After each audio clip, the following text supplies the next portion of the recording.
Doctor Sreevarma ஆயுள் தரும் ஆயுர்வேதா அறுவை சிகிச்சை இல்லா குணம் ஆயுள் கால நிவாரணம். Yesterday courier private limited domestic international cargo உங்கள் இல்லம் தேடி வந்து கொரியர் புக்கிங் டெலிவரி செய்து தரப்படும்.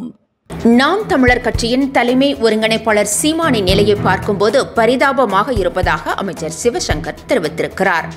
சீமானின் ஆடு மாடுகள் மாநாட்டை பார்த்து மக்கள் சிரித்துக் கொண்டிருப்பதாக கூறிய சிவசங்கர், சீமான் தனது கடைசி கட்டத்தை நெருங்கிவிட்டதாக விமர்சித்திருக்கிறார். மதுரையில் நாம் தமிழர் கட்சியின் தலைமை ஒருங்கிணைப்பாளர் சீமான் மேய்ச்சல் நிலம் எங்கள் உரிமை என்ற தலைப்பில் ஆடு மாடுகள் மாநாட்டை நடத்தினார்.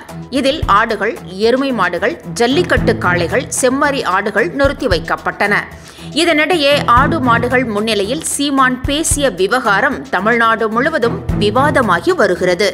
இதனை திமுக மற்றும் அதன் கூட்டணி கட்சிகள் கிண்டல் செய்து வருகின்றன. அந்த வகையில் அமைச்சர் சிவசங்கர் சீமானின் நிலை பரிதாபத்திற்கு உரியதாக மாறிவிட்டதாக விமர்சித்துள்ளார். அரியலூரில் 14 கோடி மதிப்பிலான புதிய வளர்ச்சி திட்டப் பணிகளை தொடங்கி அமைச்சர் சிவசங்கர் பங்கேற்று பேசினார். இதன் பிறகு செய்தியாளர்களை சந்தித்து அமைச்சர் சிவசங்கர் பேசுகையில், எடப்பாடி பழனிசாமி விரக்தியின் உச்சத்தில் இருக்கிறார்.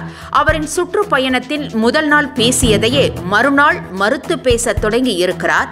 அவரின் கருத்தை அவரே திரித்து பேசுகிறார். தாம் பேசியதையே வேறு யாரோ கண் காது மூக்கு வைத்து திரித்து பேசுவதாக எடப்பாடி பழனிசாமி பேசுகிறார்.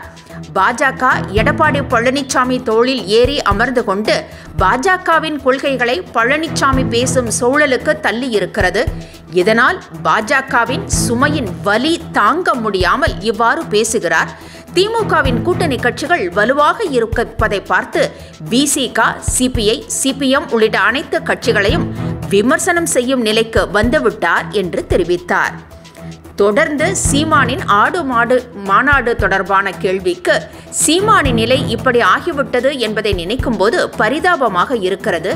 சீமான் மனிதனையே மனிதனாக நினைத்து பேச மாட்டார்.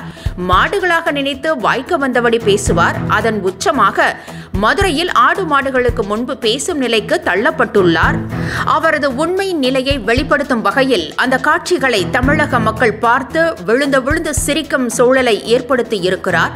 அவரது கடைசி கட்டம் நெருங்கிக் கொண்டிருப்பதை இது காட்டுகிறது என்று தெரிவித்திருக்கிறார்.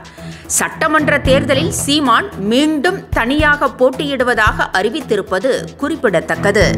என்றும் உங்களுடன் மை இந்தியா. முக்கிய செய்திகளை உடனுக்குடன் தெரிந்து கொள்ள சப்ஸ்கிரைப் பண்ணுங்க, பெல் பட்டனை பிரஸ் பண்ணுங்க. என்றும் உங்களுடன் மை இந்தியா. டாக்டர் ஸ்ரீவர்மா ஆயுள் தரும் ஆயுர்வேதா அறுவை சிகிச்சை இல்லா குணம் ஆயுள் கால நிவாரணம். Yesterday courier private limited domestic international cargo உங்கள் இல்லம் தேடி வந்து கொரியர் புக்கிங் டெலிவரி செய்து தரப்படும்.